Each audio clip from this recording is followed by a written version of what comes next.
even tracks of mine, I like to project this to myself too. Like even tracks of mine that like I made that I won't play anymore, and it's fine. But it's just like there are things that were, if you think some of that is bad now, it's like it was really bad. It was like really, really bad in those first years. So I think enough complaints about that made the Red Bull folks, put a little bit more attention to like, oh, I guess we better try and find a way to get people to produce this music and do a better job in creating, stuff that the breakers really like. Very quickly, before we get into it all, just want to say a big, big thank you to Freestyle Session, who are bringing us today's show.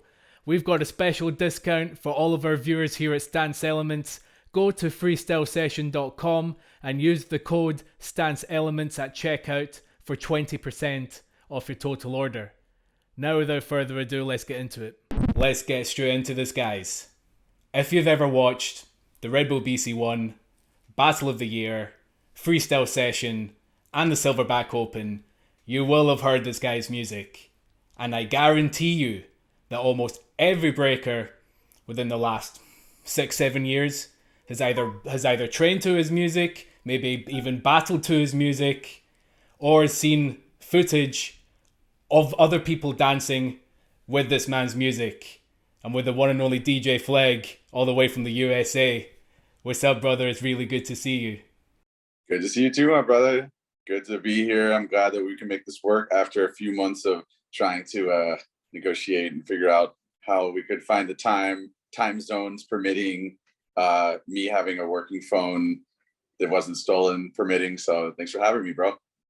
You're very welcome. It sounds like you've had a really busy year. In that time, you provided exclusively the music for the Olympics documentary for Paris 2024. I mean, just to talk to me about that first, man, how did that whole thing come about, and then how does it feel? So that came about through Stance, your fine brethren over there at Stance. I've known Daniel for some time, and he was able to, kind of secure that position to get the bid to produce that documentary for the Olympics. Daniel had told me about that previously. He said, hey, we're going to try to do this thing, and I believe that I was written into the proposal as well when they were trying to, get that figured out. And so basically he ended up getting it and got it approved by the Olympics. And after that happened, he was like, hey, Fleg, you can do this now. We're going to, do this documentary series. It's going to be 5 countries, and you need to make the music for, the different episodes that are created. And in doing so, create like intro music for the breakers, all that kind of stuff. So I actually produced a bunch of different styles of music. And even though in our scene, it's just like, these breaks are like, sort of hip hop-esque stuff, or just all these kind of more up tempo joints that I play for the events, I also do other kinds of stuff too. So it was really cool to be able to work on something and in essence kind of score each one, and also score them based on a little bit of like the culture that was there. So it's like if it was in India, I was going to use some like Indian beats. If it was in Colombia, which was one of them, I used some different, salsa based beats and things like that. But yeah, so that's basically how it came about.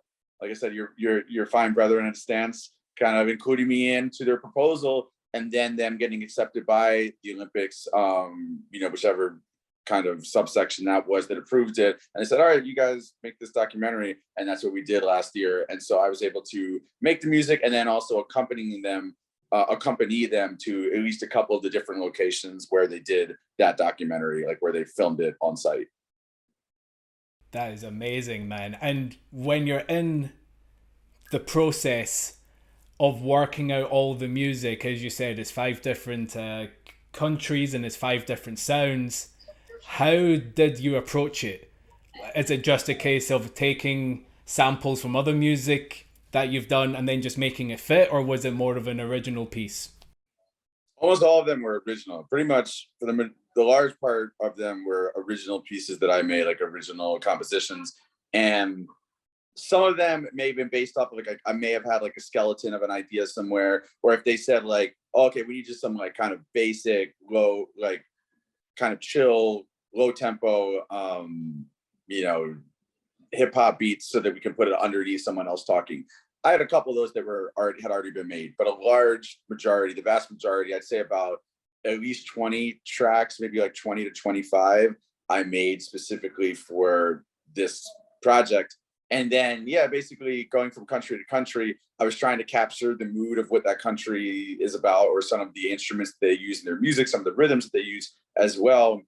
And also, there would be times they would be like, hey, can you make, all right, so for instance, one of the countries was the US, and they were like, hey, can we get like, we want to do this thing starting with the shot and a portion of this episode where we're shooting New York City and showing like the origins of New York City. And can we get like a wild style-esque, you know, in the subway, 80s Bboy type of thing going on? I was like, sure. And so all of these things have a different feel, obviously. So it's like, I'm approaching that way different than I would approach making a regular breakbeat, in quote, you know, that I would do for nowadays. But it was cool. It was fun to be able to like have that challenge and be like, okay, let me figure that out. And I was actually really happy with how, you know, that particular one turned out.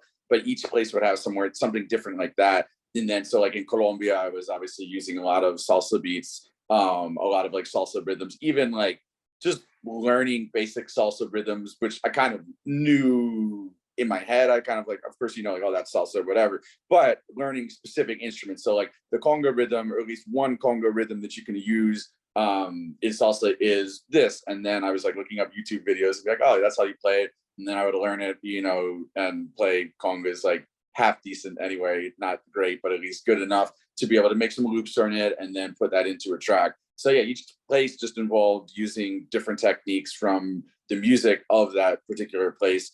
And then I, you know, trying putting that into the tracks that I was producing from there. That is really cool.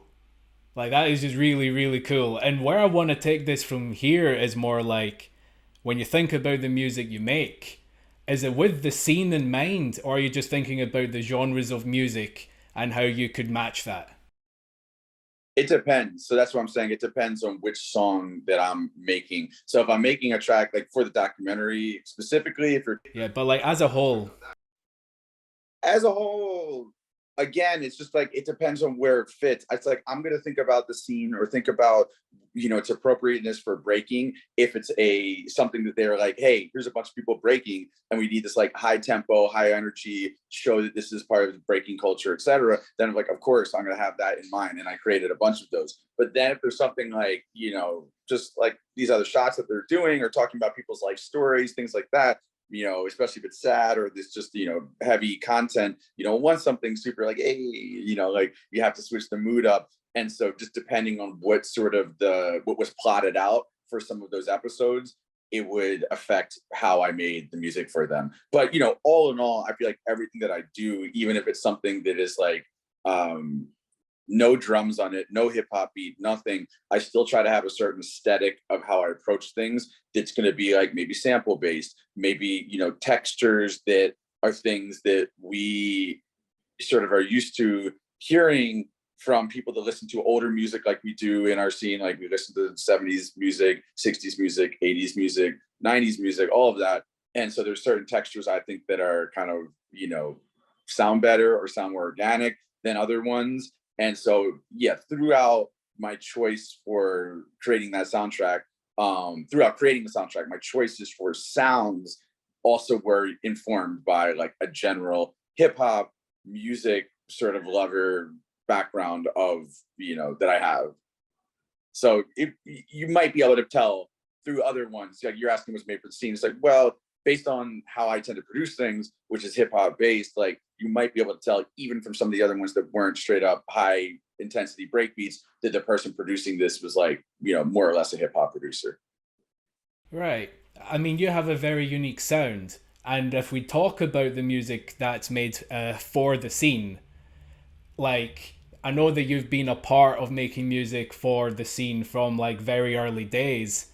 And like, especially when we talk about these days, you know, the music of the Red Bull BC1 and whatnot, like, see from what you recollect, like, when did we have this huge need to have our own music? Like, how did that whole thing sort of come about? I think that came about starting with Red Bull because that was this big competition, and you know, that necessitated having cleared music for their ability to be able to broadcast the battles and put them up on YouTube without there being any issues. I think that Red Bull BC1 became more and more popular and just had more and more of a place as like, oh, okay, wait, now this is becoming, and now is this premier event or the premier event in the breaking world.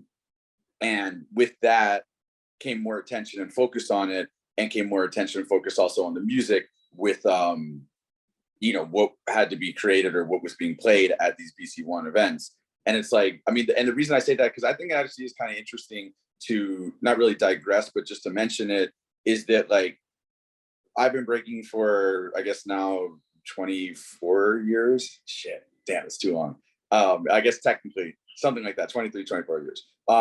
And that breaking and being around in and around the scene. So at a point in time, obviously Red Bull BC1 didn't exist. When it first came out, like I knew it was there and whatever, but I don't feel like there was as much of a like, oh, this is the event that everyone's looking forward to in the breaking world. It's just like, oh yeah, that's one, or like that's this thing. Oh, they're doing that over there. Okay, that's cool. But then, as we know, like in subsequent years, and especially in the past, definitely decade or so, it has definitely been the premier event.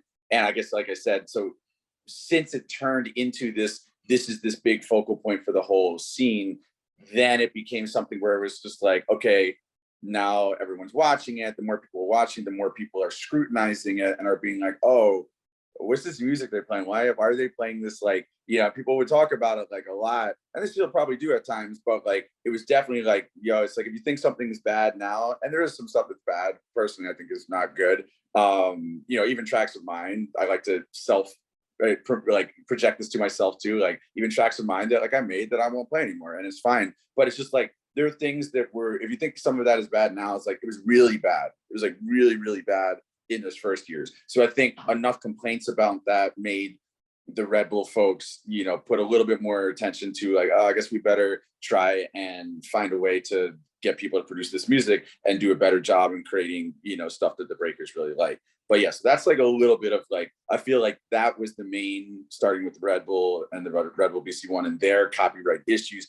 That was one of the main impetuses for there to be this focus on getting all of that, making copyright free music or clear music. It's not necessarily copyright free, it's clear music that Red Bull can use.